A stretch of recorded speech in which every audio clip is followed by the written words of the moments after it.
Henry Winkler's parents escaped Nazi Germany, but they couldn't escape the shame they placed on their son by calling him "dumb dog." His childhood was filled with pain, especially in school where he struggled immensely with reading and math. What no one knew then was that Henry had dyslexia, a condition undiagnosed until he was 31. School was a daily torture, and despite his efforts, he earned poor grades, faced punishment at home, and lived with the belief that he was simply stupid. His parents didn't understand his struggles and often fought loudly at home, leaving Henry feeling small and hopeless. But something inside him refused to give up. At 14, he decided to become an actor. When he stepped on stage in 8th grade to play Billy Budd, the applause gave him a sense of worth he'd never felt. He chased that feeling all through high school and eventually got accepted into Emerson College, where he studied theater. Despite nearly failing at first, the stage gave him a voice and confidence. He graduated in 1967 and made a bold leap to Yale School of Drama, where, during his audition, he forgot all his lines and improvised his way in. At Yale, reading scripts was agonizingly slow, but he relied on memory and instinct to survive. He graduated with a Master of Fine Arts in 1970, one of only 11 to do so, and was picked for the prestigious Yale Repertory Theater. Still hiding his dyslexia, he memorized entire scripts or improvised when needed. In 1971, Winkler thought he had made it with a role in Moon Children at the Arena stage, but was cruelly fired after 3 weeks. The director had only used him as a placeholder.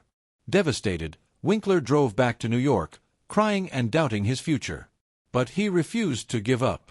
He turned to commercials, doing about 30 between 1971 and 1973, to pay the bills, joined the Manhattan Theater Club, and performed for free to stay sharp. He also joined an improv group called Off the Wall New York, growing his range even more. In 1973, he finally landed a Broadway role in 42 Seconds from Broadway, only for the show to open and close on the same night. He swore he'd redeem that failure someday. That same year, he began getting small film roles in The Lords of Flatbush, with Sylvester Stallone and Crazy Joe. Dyslexia still made auditions hard, but he developed unique ways to understand scripts and show raw emotion. His agent pushed him to try Hollywood, and using his commercial income, he moved to L.A. in September 1973 with a friend. Within 5 days, he got a guest spot on the Mary Tyler Moore Show, which opened doors. Then came a second audition, for Happy Days. Initially not what the producers wanted, he landed the role after a bold audition where he tossed the script and walked out. He insisted that his character, Fonzie, have a heart, not just be a cool guy. When Happy Days aired in 1974, Fonzie was just a side character, but Winkler's instincts transformed him.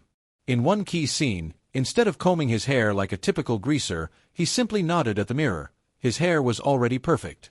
That subtle choice became iconic. However, ABC initially refused to let Fonzie wear a leather jacket, fearing it made him look like a criminal. Director Gary Marshall got around it by insisting Fonzie only wear it near his motorcycle. The workaround worked, and by season 2, the leather jacket became permanent. Ironically, Winkler couldn't ride motorcycles. He was terrified of them and crashed on set once, leading to producers putting the bike on a wheeled board and dragging him for scenes. The bike itself had a history. It was the same used by Steve McQueen in The Great Escape. Fonzie's popularity soared. A Christmas episode put him front and center, and fans went wild. ABC nearly renamed the show Fonzie's Happy Days. By season 3, Winkler was the undisputed lead. He received lavish gifts from the network while co-star Ron Howard quietly faded into the background. Winkler's character became a cultural phenomenon. The leather jacket landed in the Smithsonian, and catchphrases like "Aye" and "Sit on it" echoed across America. In 1999, TV Guide ranked Fonzie as the 4th greatest TV character of all time. But when Happy Days ended in 1984, Winkler's phone stopped ringing. For nearly a decade, no one wanted to hire him. He was Fonzie and nothing else. The very role that made him famous also typecast him into obscurity. He later admitted the psychological pain was intense, despite having a loving family.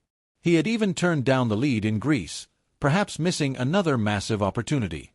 Yet through all of it, childhood shame, undiagnosed dyslexia, rejection, and Hollywood's cruel typecasting, Henry Winkler endured. He transformed raw talent, resilience, and vulnerability into a career that inspired millions. And he did it all while carrying a secret that had once made him feel broken, only to later realize it made him extraordinary. Henry Winkler made a pivotal decision early on in his career to avoid being typecast, but it didn't matter. In every audition room, all they saw was Fonzie. That perception broke him.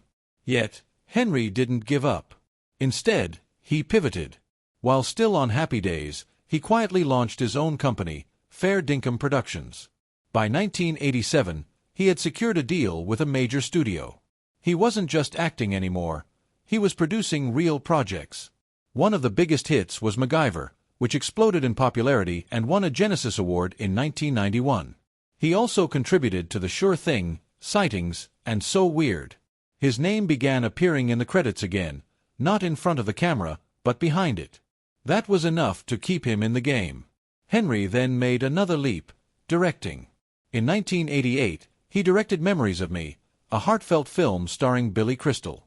5 years later, he directed Cop and a Half with Burt Reynolds, a film produced by Ron Howard's company. Yes, that Ron Howard, his old friend from Happy Days. Slowly, Henry was proving himself again, this time without the leather jacket. During this period, something unexpected happened. He won an Emmy. Not for acting, but for directing and producing a 1984 CBS school break special starring Scott Baio. It tackled serious teen issues and earned him a Daytime Emmy for Outstanding Children's Special. It was a lifeline. While Hollywood continued to overlook him as an actor, the industry quietly began recognizing his behind-the-scenes talent.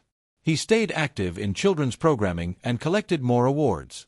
They didn't care if he was Fonzie, they just knew he could tell a story. Through it all, Henry's personal life remained rock solid.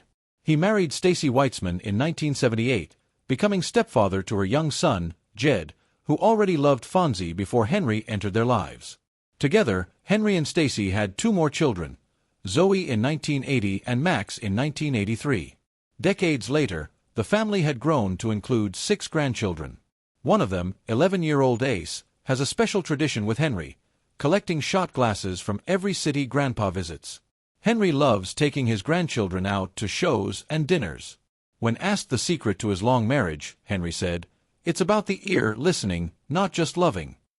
But behind all the charm and success, Henry carried a secret pain that dated back to childhood. One night, when Jed was struggling with a school assignment, Henry scolded him to live up to his potential. The moment felt hauntingly familiar. That's when he and Stacy had Jed tested. He was diagnosed with dyslexia. Suddenly, everything made sense. At 31, Henry realized he had it too. All those years of struggling in school, the shame, the self-doubt, it wasn't laziness, it had a name. He was furious, saying, "All the misery I'd gone through had been for nothing." While playing the coolest guy on TV, he had been quietly failing at table reads, missing lines, and feeling like a fraud. His parents, who had fled Nazi Germany, expected perfection. Instead, they labeled him lazy and stupid. But the truth was very different, and it changed him. The diagnosis didn't just heal Henry, it fueled him. Both Zoe and Max were eventually diagnosed as well. Henry became a passionate advocate for dyslexia awareness, determined that no child should endure what he had. In 1990, he and Stacy partnered with Steven Spielberg and Kate Capshaw to launch the Children's Action Network, helping kids get immunized and find adoptive families. Over the years, they helped over 200,000 children get vaccinated, earning them the Norma Zarki Humanitarian Award. Henry hadn't just survived Hollywood, he had turned it into something greater. Then came Adam Sandler. On December 3, 1994, Sandler performed the Hanukkah song on Saturday Night Live, joking that Fonzie was 1/4 Jewish. That throwaway line changed everything. Henry called Sandler to thank him, sparking a friendship that would revive his career. In 1998, during filming of The Waterboy, Sandler's actor for Coach Klein dropped out last minute. In a panic, Sandler called Winkler at 11:30 p.m. Henry didn't hesitate. He shaved, drove to set, and sat in makeup until 3:30 a.m. That overnight sprint led to a box office smash. The Waterboy grossed $190 million on a $20 million budget. Winkler later joked that while Sandler gave Maseratis to co-stars, he only got a cookie. But the real gift was the comeback.